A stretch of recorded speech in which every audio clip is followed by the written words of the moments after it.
सुबह का समय था। छोटा सा बच्चा रोहित नींद से उठा। उसने खिड़की से बाहर देखा तो उसे चारों तरफ त्योहारों की धूमधाम दिखाई दी। मोहल्ले के घर फूलों की मालाओं और रंगीन सजावटों से सजे हुए थे और दरवाजे के सामने सुंदर सुंदर रंगोली बनी हुई थी। रोहित को बड़ा आश्चर्य हुआ। वह जल्दी से कमरे से बाहर आया और उसने देखा कि दादी और मम्मी दोनों साफ सफाई कर रहे हैं और घर को सजा रहे हैं।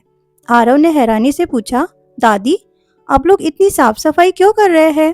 दादी मुस्कुराई और बोली, बेटा, आज गुड़ी पाड़वा का त्योहार है। आज का दिन बहुत शुभ होता है। फिर दादी ने प्यार से कहा, रोहित, तुम भी जल्दी से तैयार हो जाओ। और रोहित खुशी खुशी अपने कमरे में गया और नए कपड़े पहनकर तैयार होकर आ गया। जब वह बाहर आया तो उसने देखा कि घर के बाहर एक लंबी लकड़ी पर सुंदर गुड़ी सजाई जा रही है। उस पर चमकदार रेशमी कपड़ा, फूलों की माला, ऊपर एक चमकता हुआ कलश लगाया गया था। रोहित उत्सुक होकर सब देख रहा था। इतने में उसे रसोई से बहुत अच्छी खुशबू आने लगी और वह दौड़कर रसोई की ओर गया। उसने देखा कि मम्मी गुड़ी पाड़वा के स्वादिष्ट पकवान बना रही थी। मम्मी गर्म गर्म पूरी, मीठा मीठा श्रीखंड और पूरन पोड़ी, इसके साथ कई ज़्यादा पकवान बना रही थी। रसोई में खुशबू फैल गई थी और पूरा घर त्योहार की मिठास से भर गया था। रोहित खुशी से बोला, मम्मी, आज तो बहुत अच्छा खाना बन रहा है। मम्मी मुस्कुराई और बोली, हाँ बेटा, गुड़ी पाड़वा के दिन हम खास पकवान बनाते हैं। कुछ देर बाद पूरा परिवार घर के बाहर लगी सुंदर गुड़ी के पास इकट्ठा हुआ और सबने मिलकर भगवान की पूजा की। पूजा खत्म होने के बाद आरव ने अपनी दादी से पूछा, दादी, गुड़ी पाड़वा क्यों मनाते हैं? दादी ने प्यार से उसे अपने पास बिठाया और समझाना शुरू किया। दादी बोली, बेटा, बहुत समय पहले चैत्र महीने की शुक्ल प्रतिपदा के दिन भगवान ब्रह्मा जी ने इस सृष्टि की रचना शुरू की थी। इसलिए इस दिन को नए साल की शुरुआत माना जाता है।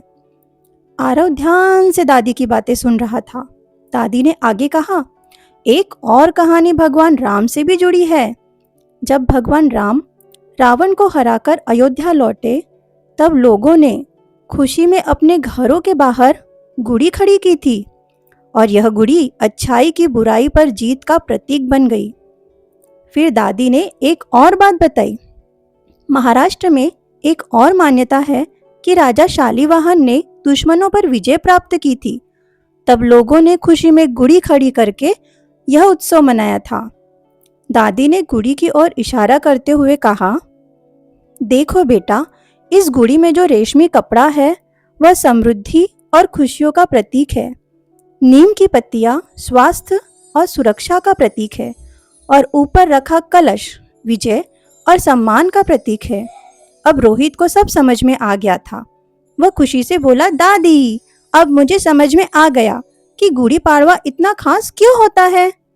दादी मुस्कुराई और बोली, हाँ बेटा, यह त्योहार हमें नई शुरुआत, उम्मीद और खुशियाँ देता है।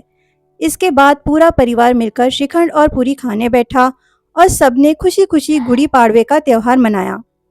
रोहित बहुत खुश था क्योंकि आज उसने न सिर्फ त्योहार मनाया था बल्कि उसके पीछे की सुंदर कहानियां भी सीख ली थी। इस प्यारी कहानी से हमें यह सीखने मिलता है कि हर त्योहार हमें हमारी परंपराओं से जोड़ता है और हमें परिवार के साथ खुशियां बांटना सिखाता है। Like, share, and subscribe. Click the button below. Thanks for watching!